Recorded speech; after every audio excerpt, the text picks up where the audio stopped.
G'day guys, thanks for dropping in.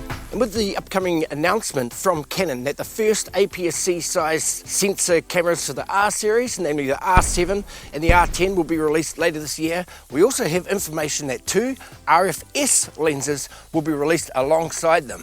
Now the RF-S lenses are going to mimic the EF-S lenses from the Canon DSLR series. That is to say, they are made specifically for the APS-C size sensor camera. Are they going to be much good? I'm not too sure, but they are going to be options. Okay, so the first one is going to be an RF-S 18 to 45 f3.5 to 6.3. Firstly, on that one, it's a little bit disappointing that they've shortened the range from what you've seen in the EF-S 18 to 55mm f3.5 to 5.6, and not only that, it's a little bit disappointing that the lens is going to be slower even though it's a little bit shorter in the range. I expect that it will have image stabilization because that will mimic what comes from the EF-S line. The next one is going to be the RF-S 18 to 150mm f3.5 to 6.3. Now I certainly can't rag on this one very much because the EF-S 18 to 135mm lens is one of my favorites. It basically lives on my DSLR APS-C camera. It's great because it gives you the wide focal range, but it also punches in quite a long way. Particularly at 150, it's going to be a little bit longer than the 135 that we've seen in the EF-S model of lens. But once again, it is a little bit disappointing that it's going to slow down to f6.3.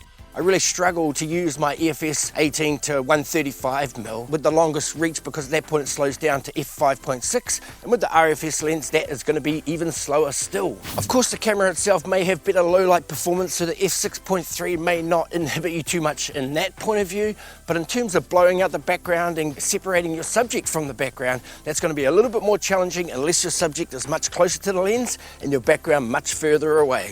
Hey guys, that's basically it, but what is exciting about this news is that they are going to be looking at a range of RF-S lenses. So there are going to be a bunch of options come out for you if you pick up one of the new R series of APS-C size cameras. For me, I'm really closely looking at the R7. I think that's going to be an awesome camera. So much about it that I do like. I wish they could have done a little bit more with the sensor, but right here, right now, we're talking about the lenses. Are you amped up about the 18 to 45 f3.5 to 6.3?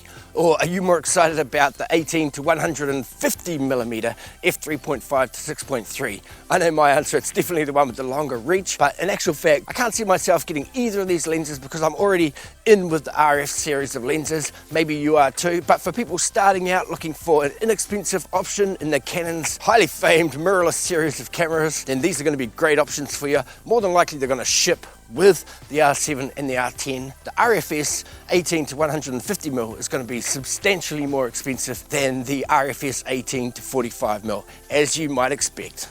Thanks so much for watching. Have an awesome day today, and we're going to catch you next time. Bye.